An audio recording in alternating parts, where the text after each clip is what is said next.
and get to the first part of my stream.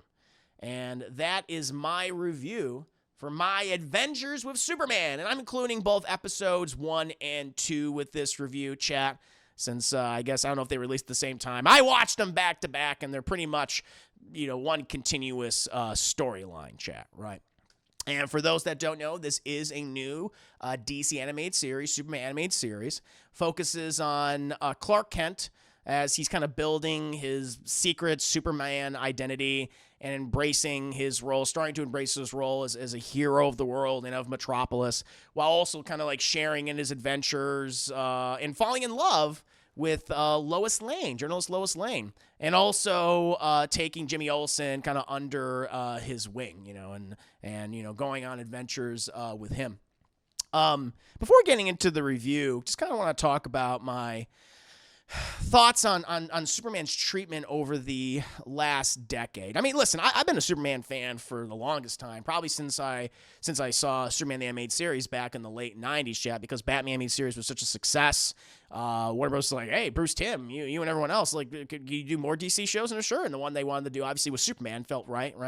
And I love Superman Animated Series. Kind of, it has a bit of like not negative reception, but it had like a little bit of backlash. People say like, oh, well, it's not as good as other DC shows. I really like Superman Animated Series. For me, that is my favorite adaptation of Superman yet. Love the DCAU Superman character and how he continued on into Justice League and Justice League Unlimited and guest starring in episodes of like the third season of Batman Animated Series and doing all that. I love that. I love that version of the character.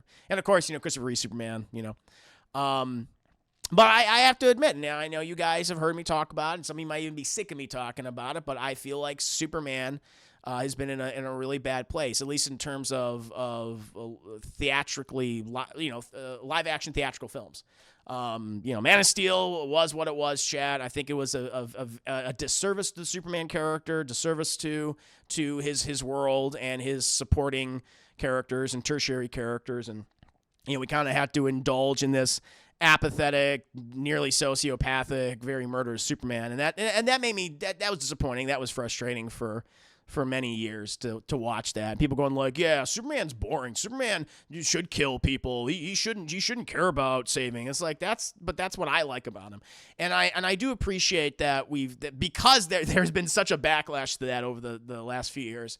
We are now returning to a more wholesome and kind-hearted Superman, because that's what. Listen, if Superman was real, you would want that type of person, that guy, that individual who literally has the powers of a god in some iterations.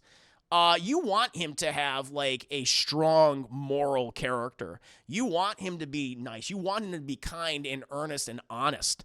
And because if he's not, then you get something like, and there's plenty of evil Superman out there, Chad. You would get an Omni-Man, you would get a Homelander, you would get a Brightburn, you would get Zack Snyder Superman. You don't want to live in a world that way. And so now that we're kind of starting to embrace that version of the character again, that's been really great to see. And that's what we see in this series, chat. That's exactly what we see. Like, outside of the couple of clips in the initial trailers that I saw, which was like, I'm liking this, kind of mixed on this, some of the dialogue. But I was like, I'm going to go into this, because I'm liking what I'm seeing for the most part. And also, let me just say, as an aside, really enjoy Superman Lois. Tyler Hoechlin. I always mispronounce his name. That show, at least what I've seen of it, I think is great. I love seeing Superman and Lois as husband and wife, as a mother and as a father and a mother, respectively. That is great. That was like, oh, I like seeing our superheroes like, hey, they're aging and they're gonna have children and there's gonna be next generations. I love that idea. And so let me just say, in terms of live action adaptations, that has been the best one, I would probably say, since like Christopher Reeve, right? So that one's very good. Any case, for this series, chat, My Adventures with Superman, which again I've only seen the first 2 episodes. I don't even know if episode 3 is already out right now. I think this series, at least right now, is a palate cleanser for people who have been disappointed, disenfranchised with a lot of adaptations of Superman over the last decade. It emphasizes the wholesomeness and the kindness of the character. Like, I'll tell you what, like, this episode literally starts, because it's interesting, like, kind of the structure. And I'll get into more of the structure in a bit. But this episode literally starts with a young Clark Kent, as a child, who, and it's so adorable, it's so cute. It's him on the farm. I'm thinking, like, we're going to go through the rigmarole of the origin again, but we really don't. I actually like how they're handling the origin and all that. That's been interesting. They're doing flashbacks sporadically. I think that's smart. That's a good way to approach it. But then we have, like, the main through line story going throughout at least these first 2 episodes. But we start out on the Clark, on the Kent homestead, and he's trying to get, like, his kite out of the tree, and you expect him to be like, oh, he's gonna fly up there and get it, but he can't. He's like, he's like, and it's so adorable. I love that. And we see but he still has these superpowers. He's growing into them. He has these senses, and he knows this. He notices this woman driving down the road with her baby and not paying attention because apparently Jonathan Kent didn't fill up the pothole on the street, so he should have been paying attention. You gotta fill up those goddamn potholes, Chad. As someone who drives a lot more than usual, than I used to, potholes, those will mess up your wheels, those will mess up your cars. You gotta be very careful. So he should fill that fucking thing in. Put some goddamn asphalt or something. He notices this, and he goes out of his way, even though he doesn't know all of his abilities. He doesn't know, like, his own strength yet, right? And he's not sure if he is strong enough, but goes out of the way to save that person and discovers a new ability at the same time. And to see just the wonder and elation on his face, and it's this great sequence after he saves this mother and this child, right? And it's just him, like, caught up in the moment of discovering this new fantastic ability that he has, but then he kind of stops and he realizes, like, I'm very different. Who am I? Like, I think that's like the question he always asks, like, who am I? And he doesn't know yet. He doesn't know. And then we get to the rest of the series. So that's kind of like the cold opening. But in between, like, the main storyline, we get these flashbacks to his origin, to his childhood, to his upbringing from with Jonathan and Martha Kent, who he calls mom and dad. He doesn't call mom Martha, because who would? But most of it is focused on Clark initially as an intern at the Daily Planet. And like, the first episode was so much fun because, like, now that he has, like, more of these powers, he's like, well, I have all these amazing abilities. I don't really understand as to why, but I just want to be a normal boy. I want to be a normal man boy, right? And I like that, like, his roommates, Jimmy Olsen. So it kind of brings them closer together. You get a sense that they've known each other for a long time, maybe even since, like, school or high school or college or something. So I like that. That's a nice detail. They have bunk beds because they know they can't afford it. They live in the city. Chad, and the rent's too goddamn high. And they have bunk beds, which I thought was really adorable. And we just see, like, the first moments of him getting up and trying to get everything together. He's like, I'm going to live this normal life. It's going to be great. Going to have this job. Can't wait. But, his powers keep coming out, and he keeps accidentally, like, destroying something. So it creates very fun comedic scenarios. But the one thing about it, like, the big issue with Zack Snyder's Superman, Clark Kent, whatever Kal-El you want to call him, is that it was so hard for him to do, like, anything good, to do anything kind, like, at all. Like, he's like, all right, I'll go out of my way, whatever. This guy can't help but be kind. Even when he's like, okay, I just got to concentrate on doing this thing. It's got to be for me. His problem is that he's too selfless. He's so selfless, Jeff. And that leads to just a lot of, like, really cute, wholesome sequences in this first episode, and certainly into the second one. And I really liked it. And Jack Quaid, who voices the character, the adult version of Clark Kent Superman, he does a great job. And you can even tell, like, his voice changes a little bit when he becomes Superman, but as Clark, perfect, and as Superman, perfect. I think when people might, again, Jack Quaid's always, I think, been talented ever since, I think for a lot of people, he came to prominence through The Boys, series, right, on Amazon. He's fantastic in that. But, show up in Scream. I thought he was one of the best parts of Scream 5. I mean, part of that legacy now is really cool. But him here is like, oh, wow, he's perfect. Because he has that kind of, like, dorky earnestness that Clark Kent has, and then you see him growing into his confidence as Superman, and his vocal performance, at least so far, I was very impressed with. Thought that was great. That was great. Alice Lee, who I'm not too familiar with as a voice actor, I might have heard her in other things. She plays Lois Lane, and this is again, I love this version of Lois Lane. She definitely has a little bit of that sassiness and that sarcasm. Maybe not so much like Dana Delaney did Superman animated series, but it's definitely there. And she has these aspirations. She wants to be a journalist. She wants to be a reporter. But she's young, just like Clark and Jimmy Olsen. So she's still an intern, and she's kind of struggling to break through that glass ceiling, if you will. And because of that, she sometimes gets herself in trouble because she gets too far ahead of herself, right? But the thing that I was initially worried about this, like even this first episode, because Lois, she sometimes is portrayed as not maybe respecting the feelings of other people like around her or being unaware of that. And there's a little bit of that here, but all I'll say is, when she realizes when she's gone too far and she feels bad, I thought it's the earnestness of that. And I was like, oh, and I think that's a really cute moment where she's like, I went too far. And I have to stop, sit down, look at my behavior and go like, and then she feels bad. And it shows that she cares for her coworkers and also for her friends. And I really like that. And that's shown through her character and Alice Lee's performance. Thought that was pretty adorable. And listen, I'll get into it more. The relationship between Clark and Lois, perfect. I'm loving it so far. It's adorable. I was like, oh, and it's you could say it's kind of like a little bit of love at first sight. It's like love at meet, like meet cute kind of thing. And they're trying to feel each other out. There's a lot of feeling going on.